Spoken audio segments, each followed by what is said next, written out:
Hi guys, John the Firearms Instructor. Welcome back to our channel. If you're new to the channel, my name is John Johnson. I'm the owner and operator of a firearms training facility in beautiful Cape Coral, Florida. If you're one of our subscribers, thank you from the bottom of my heart. I really appreciate you supporting a family-owned business. Well, you saw in the beginning of this video, there was a comment by Carlos saying, hey, I have a problem. I'm shooting low and to the left. And I want to talk to Carlos and all of you in regards to what's causing that. A lot of times there's a lot of different things that can cause you to shoot low and to the left. So let's try to solve the low first. One of the most important things to get our head around is we have two sighting systems on a weapon. And this is a rubber gun, guys, so I'm going to point it at the camera. But I want to kind of show you what tends to happen with low is you have your front post a little lower than your back post. And it can be very minute and still be able to do it. A lot of people use their wrist to aim a weapon instead of using their waist to aim a weapon. So I'm going to point this at the camera. And I'm going to kind of get you to see the weapon needs to be in your line of sight as much as possible.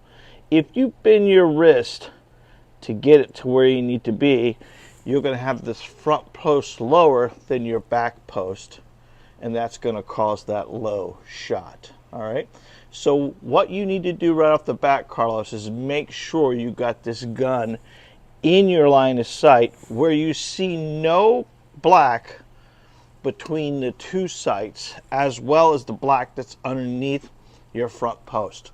That's the first thing I would adjust on you, is making sure that you're looking through the weapon. Now, if the weapon is level, it's going to shoot level, so that's important.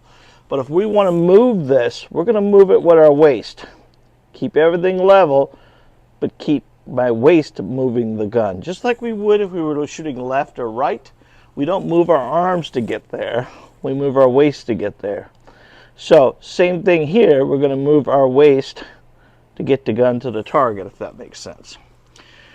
That's the first thing I probably would look at. Number two, it's how much finger engagement you're doing with the weapon. I will show you, I'll try to do it here.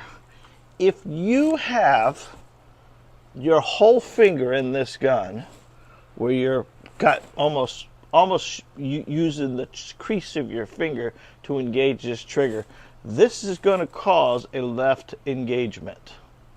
Okay, so right off the bat, how we can adjust that is shoot the gap.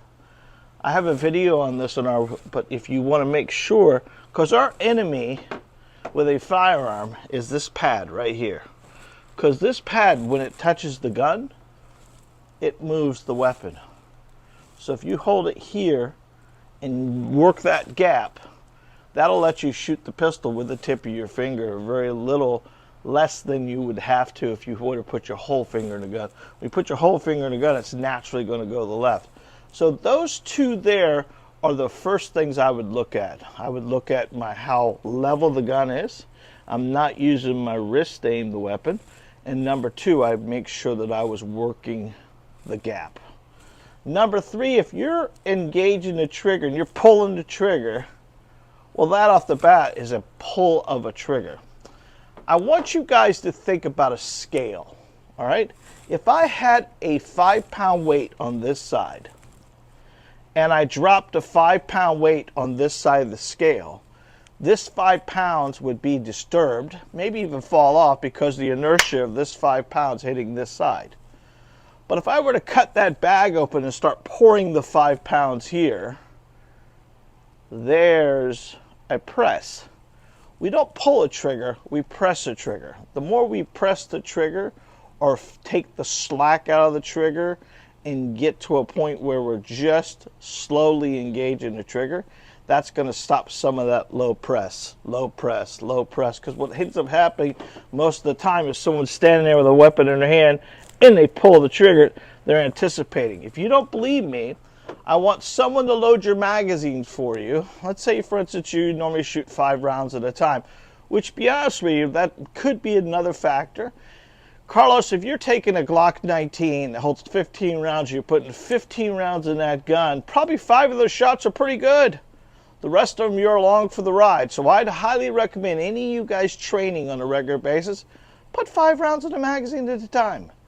This will help us get 5 great trigger pulls. All right, trigger presses, excuse me. And that's what I'd recommend too. Carlos, make sure you're using 5 rounds at a time. And then I want you to slowly take the slack out. A couple days ago, we did a drill, the line drill, and that kind of worked on working the weapon over our domini. This is where we're going to get to the next thing. If you have the weapon and you're standing in a feet shoulder width apart, pushing the gun out and get it over your nose, you're already shooting to the left, Carlos. So what you want to do is make sure that you got your eye, your dominant. I'm right-handed, I'm right eye dominant, so to make sure the weapon is over my dominant eye, high on the ting, bend at my waist to get it there. All those things like that will level that pistol and get it over your dominant eye. If you stand with the weapon over your nose, you're already shooting to the left because you're using your right eye to look through the weapon. So it's imperative that you make sure you put all these things together, and this should help you with your low, okay? Now what's causing low and left? Low and left could be the gun over your nose, too much finger in the gun, anticipation, pushing and pulling. There's a lot of different stuff that could happen. I would highly recommend that you look at this, see if it solves your problem. If it does, comment back, Carlos. We would love to hear back from you. Guys, if you like what we're doing, I know you are, please don't forget to hit the bell icon, the like button, and subscribe. And every time we upload a video, you guys will be the first to know. Until next time, God bless, be safe, and remember, you are your first line of defense. Don't forget that description button where the swag is, guys. We love you.